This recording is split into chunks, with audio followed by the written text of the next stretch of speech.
Today on Everyday Ordinary, we will dive into the lives of two phenomenal black men. One who is expecting twins and the other who already has twins. And what it looks like from the point of view of a man who is preparing for this wonderful occasion.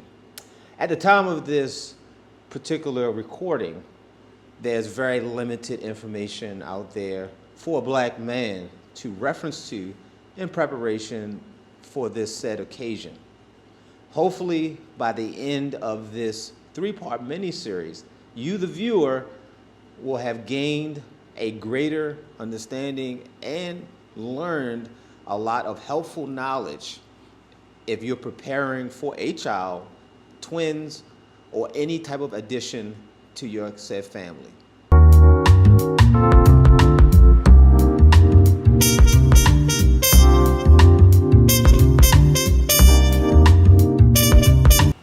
Okay guys, here we are again back for the next episode with this mini-series in regards to the actual delivery day. And we're going to cover what may or may not happen during that actual moment. And as we've been doing, we're going to start with Mr. Kevin here. And we're going to ask him this question.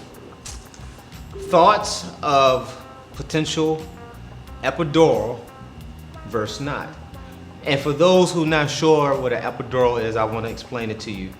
It's a regional anesthesia that blocks the nerve impulses from the lower spinal segment. So for us, my wife is all for it. She is not taking an epidural right now. Doing Let's get it, let's do it. She's like, listen, when it gets to that point, I want it, give it to me, and I have no complaints about it. Well, that's good and easy. Right. I like that, so you don't have to struggle with that kind of decision. Who knows what she wants? Yeah. So what about you, Jason? We didn't have. So my wife thugged it out on the first which my oldest Sean, 16-hour delivery. Wow. No epidural. Yeah, that's dope. Yeah. They offered it to her numerous times. We had an amazing nurse, a young black girl, who literally just stayed by us the whole time, and helped us walk up and down the hallway to try to get gravity working, and just taught us a bunch of different techniques. Different ways that she could straddle me and hold me to kind of relieve some of that pressure. Yes. So no epidural for my oldest, and then for the twins, it was a C-section. Okay. So with the A. Yeah. That was good. That was good. Yeah. And she planned to go no epidural with the twins. But then the pregnancy came so unexpected, and they told us they have to come out physically right now. Sure. I got you. Okay, so here's another interesting one as well, and it kind of stays in that same wheelhouse that I just talked about. Yeah. Thoughts on a cesarean section, which Jason just covered, and versus natural birth, and your thoughts on it. So, just as a definition, cesarean section, for those who don't know, is a surgical procedure by which one or more babies are delivered through an incision in the mother's abdomen. Performed because vaginal delivery would put the baby or the mother at risk. So, again, for us, we want to do natural as much as possible. Right now, the girl is sitting where she needs to. She'll probably be the one to come out first. Yeah. The last we checked, the boy, the way that he was spread out, he would just shift into position if he, cooperates. Yes. It would all work out that she doesn't have to get the C-section. So that's our prayer. Yes. That God will allow her body to do what it was created to do. Good. Absolutely. Yeah.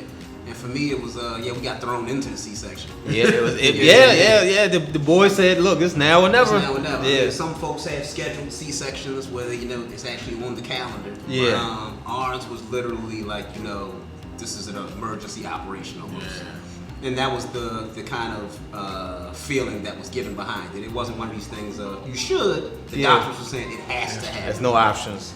So when all of that's just taken off the table, you just kind of just mentally deal with what you can. Right. And Yeah, it was definitely intense, and had it scary on my side and definitely on Dee's side. You know, Yeah. you go to the hospital for a regular appointment, you're not expecting to have your stomach cut open. Right, exactly. It's a lot to process in a short amount of time. And especially the aftermath of For sure. said choice. Yeah.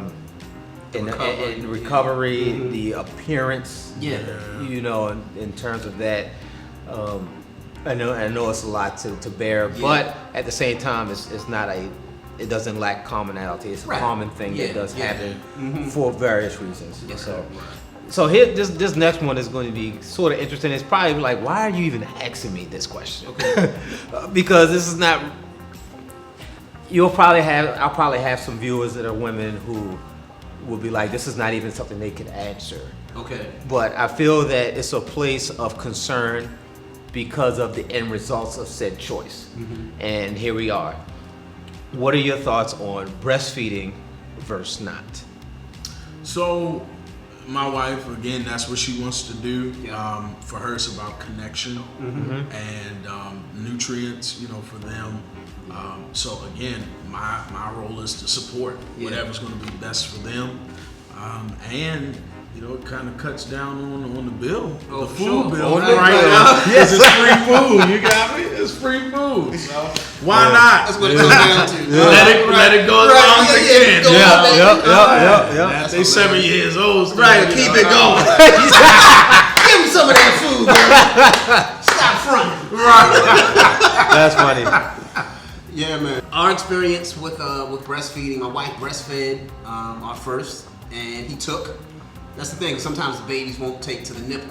Got you.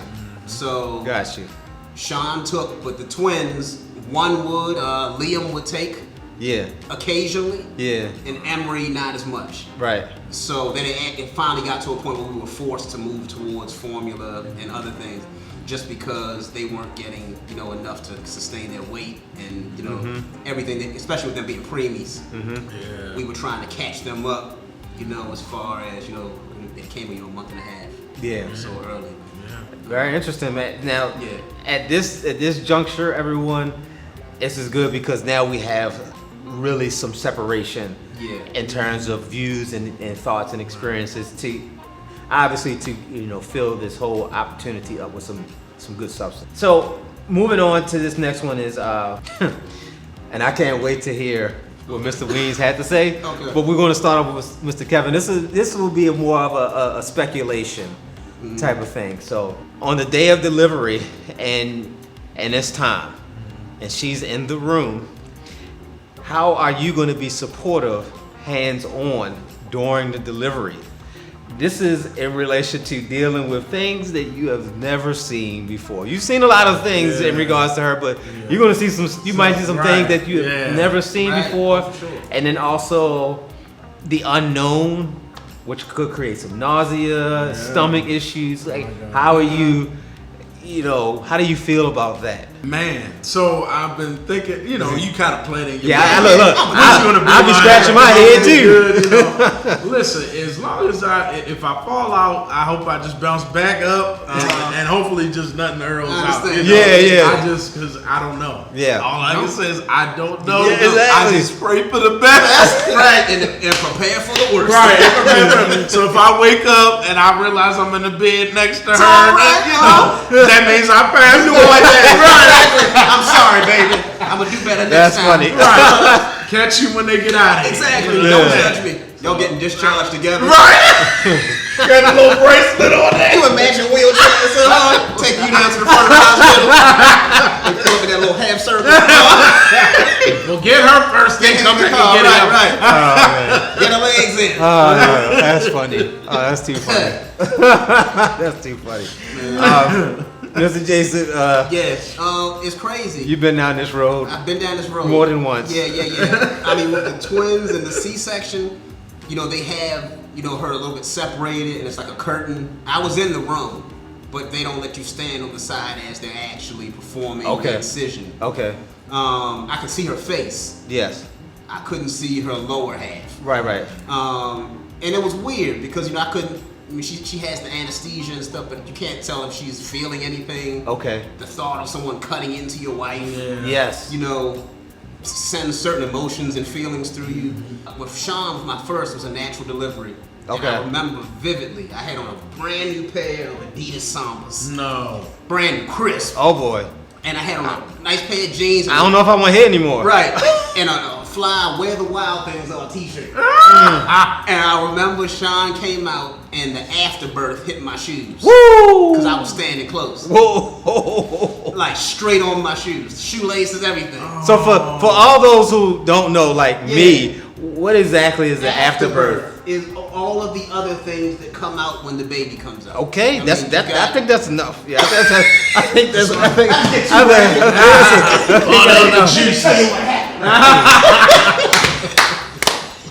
Get all close to the camera. Yeah. That's good. Ooh. Yeah, but it was one of those experiences where, you know, I was expecting to see some stuff. Yeah. Because they even tell you, like the nurses will say, like when they push, you know, they may actually even poop. Yeah. Oh. Because all that pressure, you know, your body doesn't know. Wasn't expecting that, guys. Right. Say that. Right. You may see a number two. A number And you gotta be two. ready for it. Yeah. What do? I done ruined the whole conversation. Turn the camera off. We good. Everybody get home safely. God bless. Until next time. Hey, I appreciate that Yes, because sir. it definitely, you know, as funny and a good time as that was, Yeah. and also let people be aware of what potentially Yeah. could happen. Don't could wear your exist. sambas down to the Don't- delivery. Yeah. No all white Airs, no None. Air Force Ones, no Jordan ones. Yeah, I guess- wear the shoes you cut grass in. There you go. There you That's go. the ones. All right, Mr. Kevin. So, Yes, sir. mental preparation if she has complications and has to stay in the hospital. How are you mentally preparing for that and understanding that this is, you know, a good stretch down the road, but I think this would be a potential good point of reference down the road. So again, I think for us, it's always about, you know, this element of we hold true to our faith, right? So we're praying people, Yeah. and I think that is something we've challenged our family, we've challenged our congregation, we've challenged each other, right, to be in prayer about whatever happens, because God knows ultimately what will or what will not happen. But in the case that there is complications, you know, again, lean into our faith, leaning in prayer, and just being support. Yes. Right, being Yes. there to be that voice of encouragement, to let her know that all things are well. You know, because there are some cases where the babies are good to go. Exactly. They're good, but maybe she got to stay, Yeah. right? And so just letting her know we got it. And interesting that you say that, and I'm glad that you did. I guess I should have been a little more clear, but that was more or less where I was headed, as if the babies were just fine, but it was the wife, your wife, Yeah. who had some struggles. And that's why you have, you know, you got to have your village. Got to. Right? Because anything can happen, and if you have your village there, you know, the hopes is that would make her a little bit more comfortable. Because I'm sure carrying a baby 9 months or however long, and then realizing you don't get to go home with them right away. Emotions gonna happen. Oh yeah. Yes, emotions gonna come. But, Sure. but the village, Yeah. being there to let her know like we got it, I would pray that would give her some type of release and some peace, and even while she's there, that there's even some things that she's able to just kind of process and receive strength for to come out, you know, to be a better mom. So. Yeah. I know for me, when the C-section happened, I mean, that comes with its own recovery and stuff. So even though she was able to come home, you know, she wasn't really able to lift anything, to move. There was a lot of restrictions still in place. Yeah. With the soreness, with, you know, everything. And then, you know, with postpartum depression, all of the things that she, you know, was experiencing after the delivery. So mentally, I mean, I was just in a space of, thankfully we already had my oldest. So I wasn't a brand new dad. Yes. So she already had insight of the type of father that I was. Gotcha. So it's not her in the bed questioning, can he handle the kids? Right. Yeah. Like, she already saw me in action for 2 years before then. Right. And then we already had kind of, our village in place. My parents were both retired at the time, or they are still, but so they had flexibility to come over. So yeah, it was literally just, just kind of holding her up where she needed it. But when we came back home, it was just off to the races again. Nice. Yeah, this final question for this section of the delivery day is, again, it's a speculation for Kevin here and a reality for Jason. In that moment, everything goes perfect. And your wife and your children are all ready to go home. Tell us about what you think that could be like. The day that you take that first drive, you're going downstairs, you're piling them in your vehicle, and you're taking that first drive home. Are you really coming with me? No.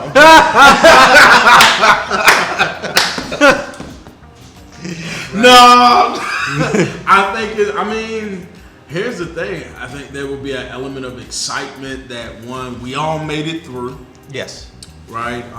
But I think there will also be a part that is just, you always wonder, like, what's next? Oh, exactly. Like we got these two. Are they going to act crazy when that door shut and they hit a lock and they start crying? Right. So I think it's going to be a mix of emotions. Yeah.